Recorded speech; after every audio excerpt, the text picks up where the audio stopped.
نبی پاک صلی اللہ علیہ وسلم نے ہمیں ایک دعا سکھلائی ہے کہ جو بھی بندہ اس دعا کو صبح کے وقت میں پڑھے گا تو اللہ تعالیٰ خود اس بندے کی پورے دن خود اس بندے کی جان کی مال کی حفاظت فرمائے گا. سبحان اللہ. صرف ایک مرتبہ دعا پڑھ لینے سے اللہ خود اس بندے کی جان مال کی حفاظت کرے گا. اور جو بندہ اس دعا کو شام کے وقت میں پڑھ لے تو شام سے لے کر صبح تک اللہ تعالیٰ خود اس بندے کی جان کی مال کی حفاظت فرماتا ہے. اب وہ دعا کون سی ہے؟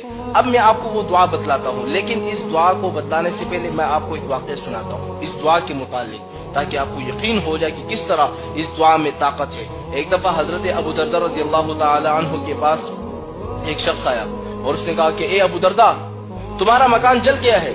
حضرت ابو دردہ نے کہا کہ نہیں جلا. نہیں. دوسرا شخص آ گیا، اس نے کہا کہ ابو دردہ تمہارا مکان جل گیا ہے. اس نے کہا کہ نہیں جلا. تیسرا شخص آیا اور تیسرے شخص نے آ کر کہا کہ ابو دردہ، آگ جل رہی تھی لیکن جیسے ہی تمہارے گھر کے پاس آگ پہنچی تو وہ آگ خود بخود بجھ گئی. حضرت ابو دردہ رضی اللہ تعالی عنہ نے کہا کہ میں جانتا تھا کہ ایسا ہی ہوگا. اب لوگ حیران ہو گئے کہ آپ کو کس سے پتا؟ آپ غیب کا علم جانتے ہیں کیا؟ کہ آپ اللہ ہے جو آپ سب کچھ جانتے ہیں؟ کہا کہ نہیں، میں جانتا تھا کہ میرے مکان کو کچھ بھی نہیں ہو سکتا. کیوں؟ کیونکہ میں نے ایک دعا حضور پاک صلی اللہ علیہ وسلم سے سنی تھی اور حضور نے مجھے وہ دعا سکھلائی تھی کہ جو بندہ اس دعا کو صبح کے وقت میں پڑھ لے اللہ تعالیٰ اس بندے کی جان کی مال کی حفاظت پورے دن خود فرماتا ہے.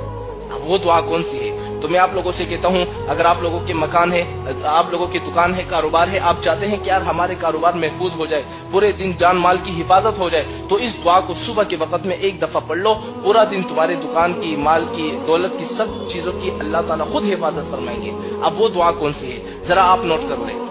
وہ دعا یہ ہے: اللہم انت ربی لا الہ الا انت علیک توکلت وانت رب العرش الکریم ما شاء اللہ کان وما لم یشأ لم یکن اعلم ان اللہ علی کل شیء قدیر وان اللہ قد احاط بكل شیء علما اللہم انی اعوذ بک من شر نفسی ومن دابۃ انت آخذ بناصیتها ان ربی علی صراط مستقیم. یہ وہ دعا تھی کہ جو بندہ اس دعا کو صرف صبح کے وقت میں ایک دفعہ پڑھ لے، پورے دن اللہ تعالیٰ خود